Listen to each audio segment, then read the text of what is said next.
Dia 5 de janeiro. Gênesis capítulo 5. Este é o livro da genealogia de Adão.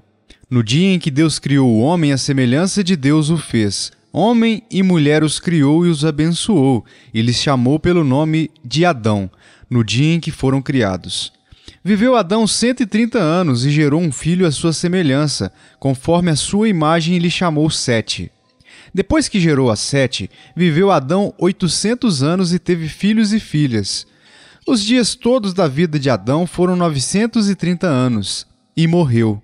Sete viveu 105 anos e gerou a Enos. Depois que gerou a Enos, viveu Sete 807 anos, e teve filhos e filhas. Todos os dias de Sete foram 912 anos e morreu. Enos viveu 90 anos e gerou a Cainã. Depois que gerou a Cainã, viveu Enos 815 anos e teve filhos e filhas. Todos os dias de Enos foram 950 anos e morreu. Cainã viveu 70 anos e gerou a Malaleel. Depois que gerou a Malaleel, viveu Cainã 840 anos e teve filhos e filhas. Todos os dias de Cainã foram 910 anos e morreu. Malaleel viveu 65 anos e gerou a Jared. Depois que gerou a Jared, viveu Malaleel 830 anos e teve filhos e filhas. Todos os dias de Malaleel foram 895 anos e morreu. Jared viveu 162 anos e gerou a Enoque. Depois que gerou a Enoque, viveu Jared 800 anos e teve filhos e filhas. Todos os dias de Jared foram 962 anos e morreu. Enoque viveu 65 anos e gerou a Metusalém. Andou Enoque com Deus, e depois que gerou a Metusalém, viveu 300 anos e teve filhos e filhas. Todos os dias de Enoque foram 365 anos. Andou Enoque com Deus e já não era, porque Deus o tomou para si. Metusalém viveu 187 anos e gerou a Lameque. Depois que gerou a Lameque, viveu Metusalém 782 anos e teve filhos e filhas. Todos os dias de Metusalém foram 969 anos e morreu. Lameque viveu 182 anos e gerou um filho. Pôs-lhe o nome de Noé, dizendo: Este nos consolará dos nossos trabalhos e das fadigas de nossas mãos, nesta terra que o Senhor amaldiçoou. Depois que gerou a Noé, viveu Lameque 595 anos e teve filhos e filhas. Todos os dias de Lameque foram 777 anos e morreu. Era Noé da idade de 500 anos e gerou a Sem, Cã e Jafé. Mateus capítulo 5. Vendo Jesus as multidões, subiu ao monte e, como se assentasse, aproximaram-se os seus discípulos. E ele passou a ensiná-los, dizendo: Bem-aventurados os humildes de espírito, porque deles é o reino dos céus. Bem-aventurados os que choram, porque serão consolados. Bem-aventurados os mansos, porque herdarão a terra. Bem-aventurados os que têm fome e sede de justiça, porque serão fartos. Bem-aventurados os misericordiosos, porque alcançarão misericórdia. Bem-aventurados os limpos de coração, porque verão a Deus. Bem-aventurados os pacificadores, porque serão chamados filhos de Deus. Bem-aventurados os perseguidos por causa da justiça, porque deles é o reino dos céus. Bem-aventurados sois quando por minha causa vos injuriarem e vos perseguirem, e mentindo disserem todo mal contra vós.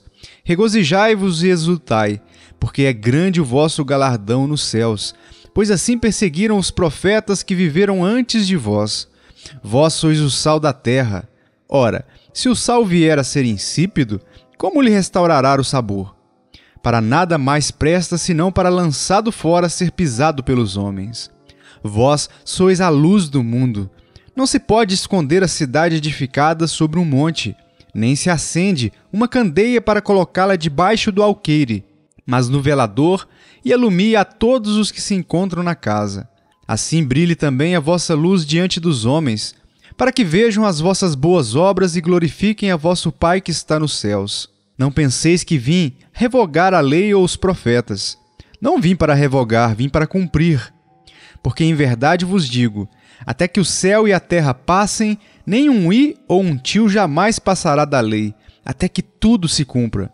Aquele, pois, que violar um destes mandamentos, posto que dos menores, e assim ensinar aos homens, será considerado mínimo no reino dos céus. Aquele, porém, que os observar e ensinar, esse será considerado grande no reino dos céus. Porque vos digo que se a vossa justiça não exceder em muito a dos escribas e fariseus, jamais entrareis no reino dos céus. Ouvistes que foi dito aos antigos, não matarás, e quem matar estará sujeito a julgamento. Eu, porém, vos digo que todo aquele que sem motivo se irar contra seu irmão estará sujeito a julgamento. E quem proferir um insulto a seu irmão estará sujeito a julgamento do tribunal.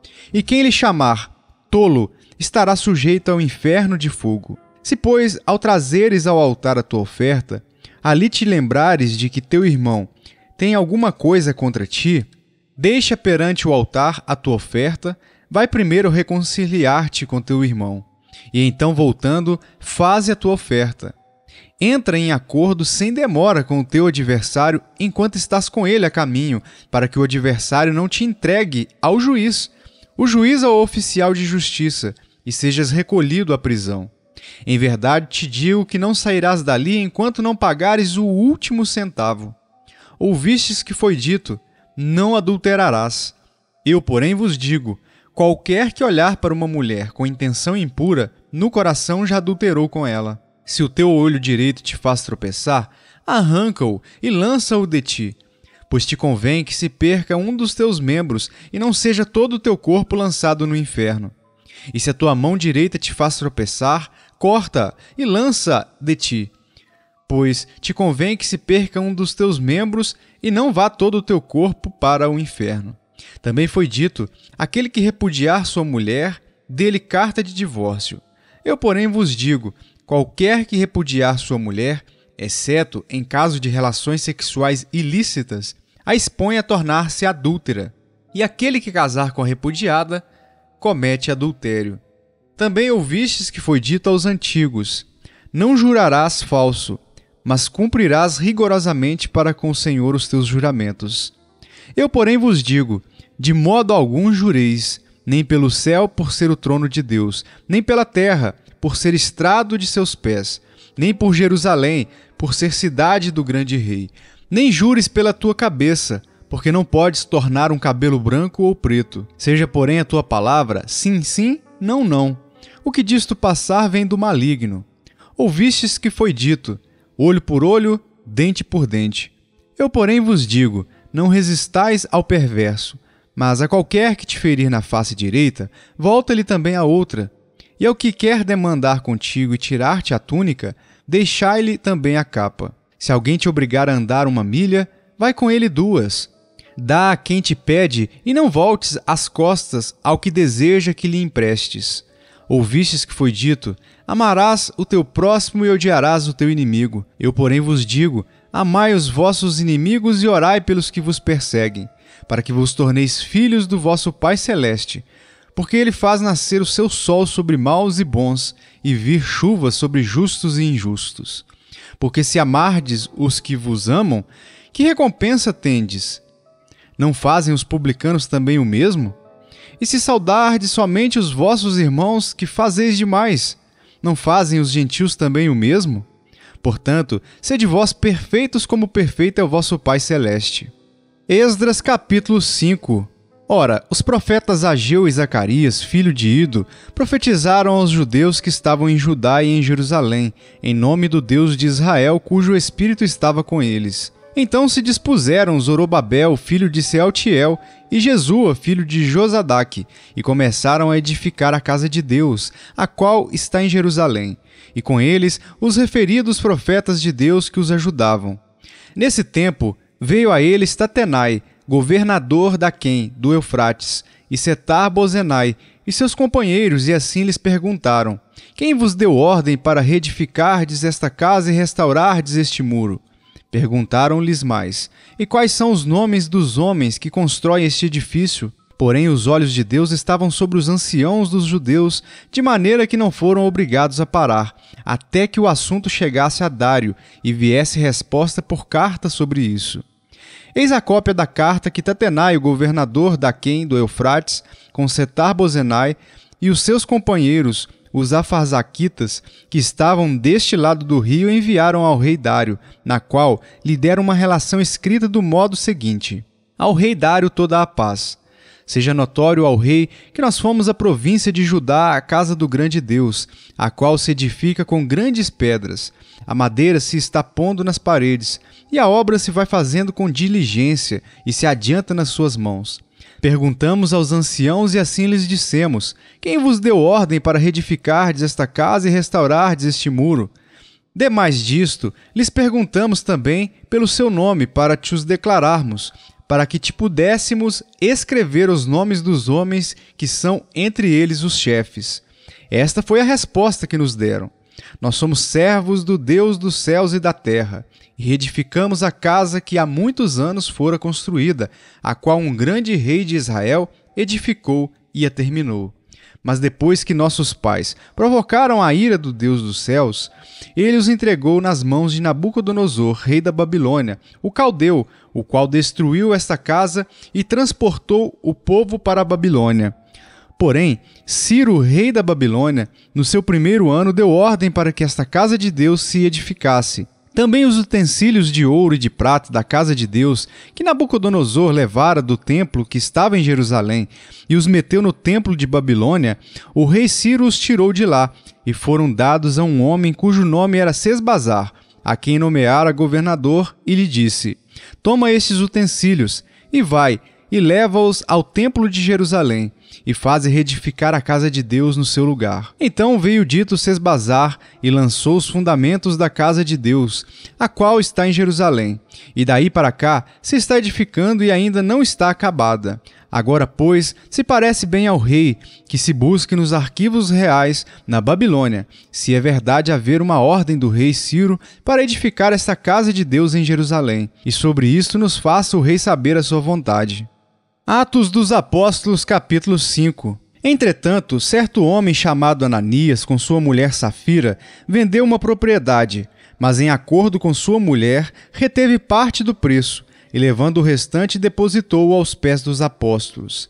Então disse Pedro: Ananias, por que encheu Satanás teu coração, para que mentisses ao Espírito Santo, reservando parte do valor do campo? Conservando-o porventura, não seria teu?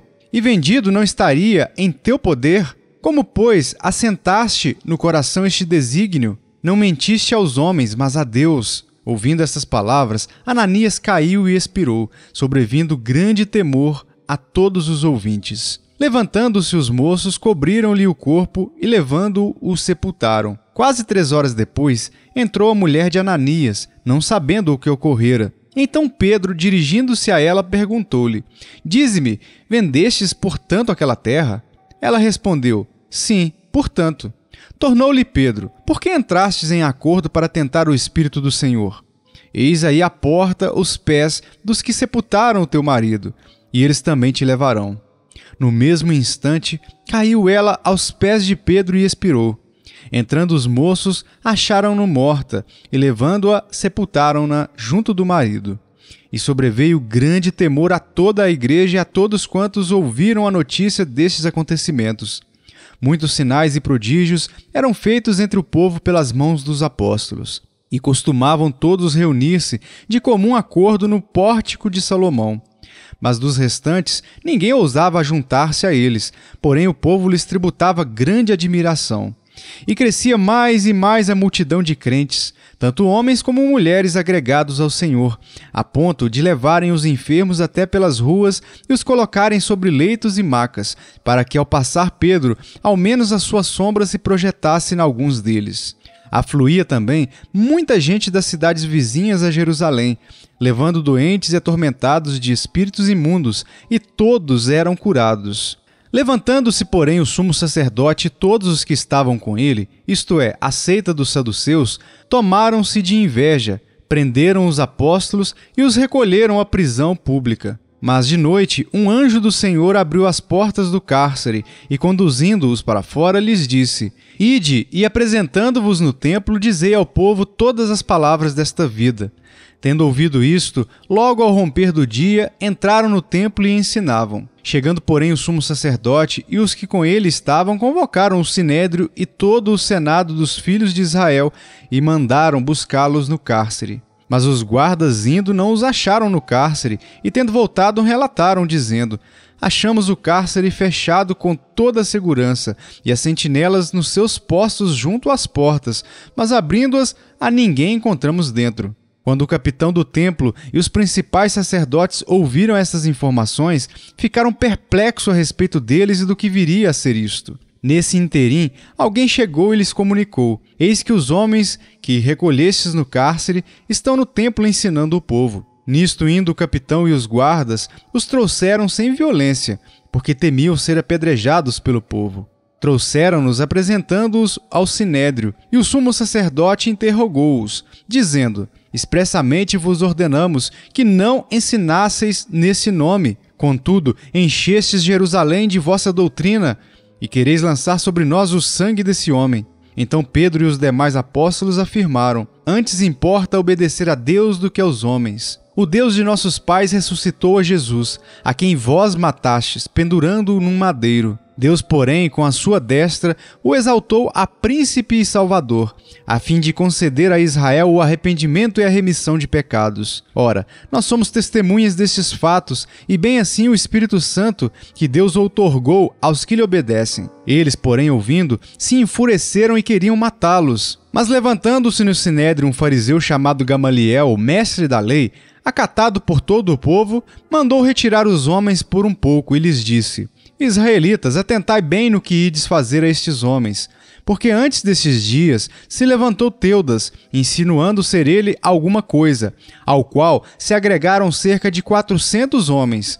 Mas ele foi morto, e todos quantos lhe prestavam obediência se dispersaram e deram em nada. Depois desse, levantou-se Judas o Galileu nos dias do recenseamento e levou muitos consigo. Também este pereceu, e todos quantos lhe obedeciam foram dispersos. Agora vos digo: dai de mão a estes homens, deixai-os, porque se este conselho ou esta obra vem de homens, perecerá. Mas se é de Deus, não podereis destruí-los, para que não sejais, porventura, achados lutando contra Deus. E concordaram com ele. Chamando os apóstolos, açoitaram-nos e, ordenando-lhes que não falassem em nome de Jesus, os soltaram. E eles se retiraram do sinédrio, regozijando-se por terem sido considerados dignos de sofrer afrontas por esse nome. E todos os dias no templo e de casa em casa não cessavam de ensinar e de pregar Jesus o Cristo.